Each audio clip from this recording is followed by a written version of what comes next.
నమస్కారం ఆదాబ్ హైదరాబాద్ న్యూస్కి స్వాగతం. ఈరోజు హెడ్లైన్స్. సీఎం భద్రతా సిబ్బందిలో బ్లాక్ షిప్స్. రేవంత్ రెడ్డి వ్యక్తిగత సమాచారం లీక్ అయిందా లేక లీక్ చేశారా? అధికారులపై సీఎం రేవంత్ రెడ్డి సీరియస్. సెక్యూరిటీస్పై ఇంటెలిజెన్స్ కీలక నిర్ణయం. భద్రత విషయంలో ఇంటెలిజెన్స్ కీలక మార్పులు. చీఫ్ సెక్యూరిటీ ఆఫీసర్ మినహా పాతవారి తొలగింపు. కొత్త వారిని నియమిస్తూ ఇంటెలిజెన్స్ ఉత్తర్వులు జారీ.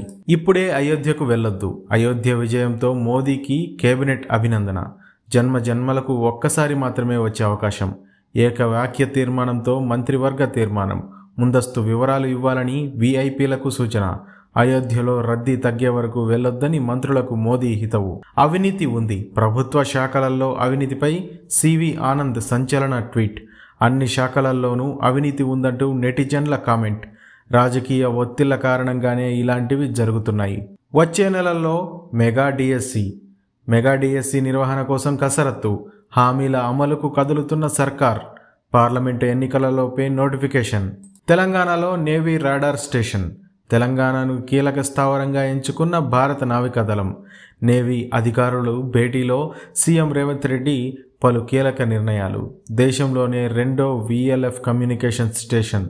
దామగూడెం రిజర్వ్ ఫారెస్ట్ పరిధిలో ఉన్న 1174 హెక్టార్ల అటవీ భూమిని నేవీకి అప్పగించిన తెలంగాణ ప్రభుత్వం.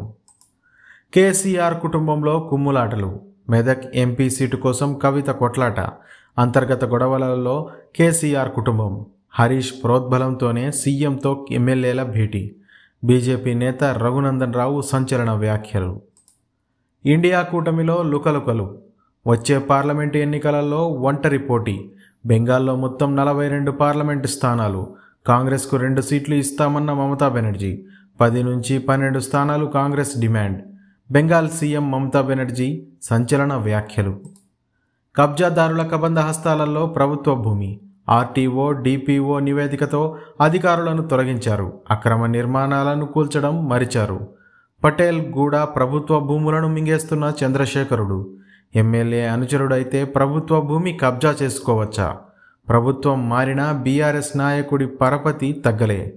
కబ్జాదారుల పరోక్ష సహకారం అందిస్తున్న రెవెన్యూ అధికారులు.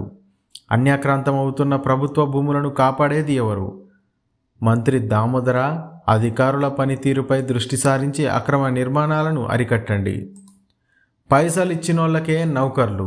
టీఎస్పీఎస్సీ డీసీఎల్లో అనర్హులకు ఉద్యోగాలు. ఉపసంహరించుకున్న జీవో ఆధారంగా జాబ్స్. మిగతా వారికి మొండి చెయ్యి. సూత్రధారిగా పాత సీఎండీ రఘుమారెడ్డి. సపోర్టు చేసిన మాజీ మంత్రి జగదీష్ రెడ్డి. కోర్టులో పిటిషన్ వేసిన ఉద్యోగాలు రాని అభ్యర్థులు. కొత్త సీఎండీని కలిసి వినతి. సమగ్ర నివేదిక ఇవ్వాలని కొత్త సీఎండీ ఆదేశాలు. రఘుమారెడ్డి పాత ఉద్యోగులలో మొదలైన టెన్షన్.